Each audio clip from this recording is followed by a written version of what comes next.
So the question is, why do you love poetry so much?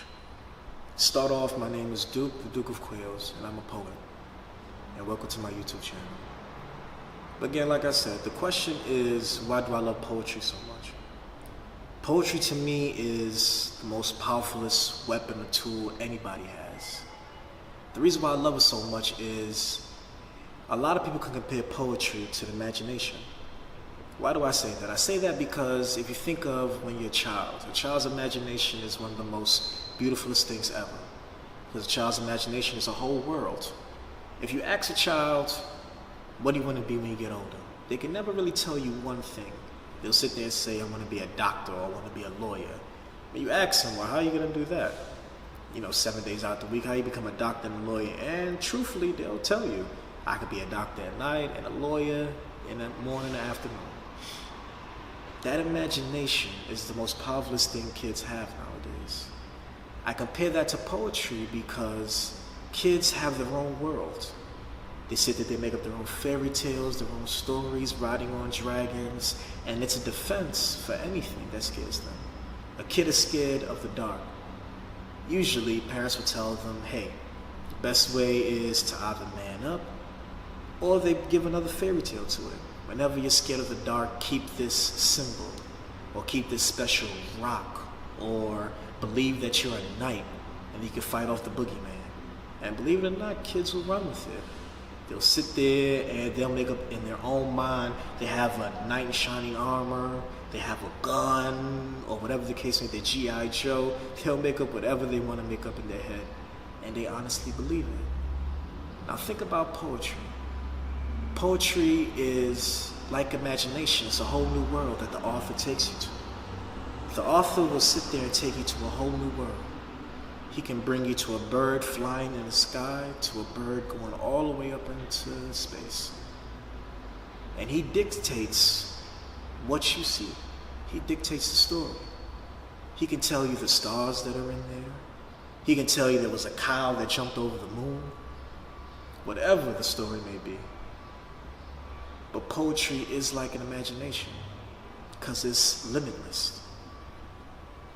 So the same example I gave with kids that are scared is the same thing with poetry.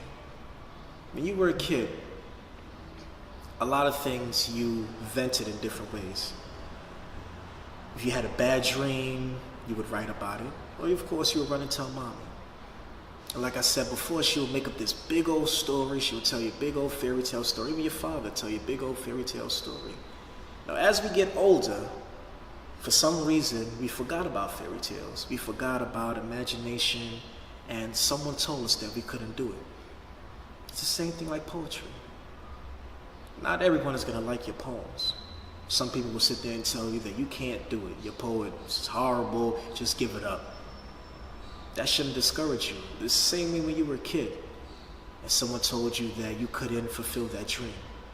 The same thing with poetry.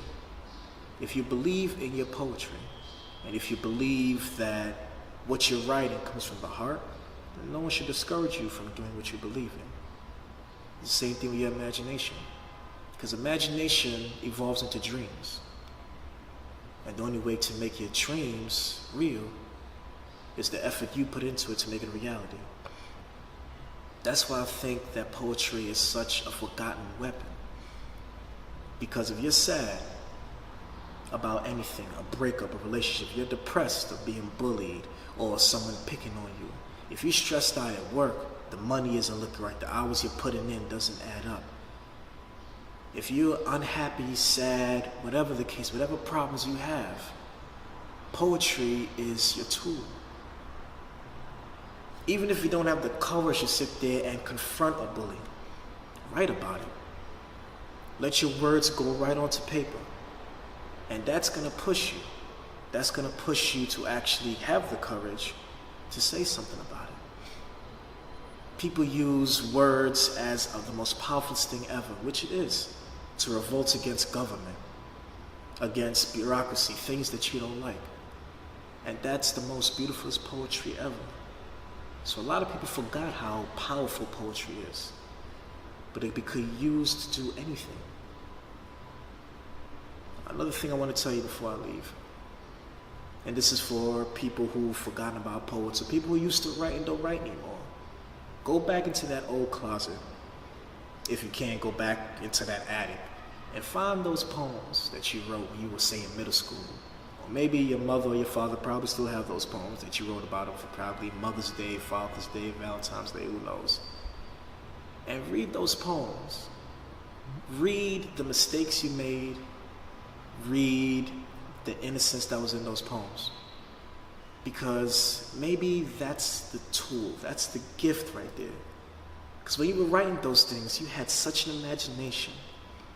You were so free. Compare those poems to how you are now. And I promise you, you'll find the best relief ever. You might actually find that childhood or that inner kid. Everyone has an inner child. It's just a point of you forgetting about that child. So if you're stressed out, go back into that poem. And remember, not everyone is going to like your poetry. But as long as one person loves you, that poem or that poetry is worth fighting for. So that's the main reason why I love poetry.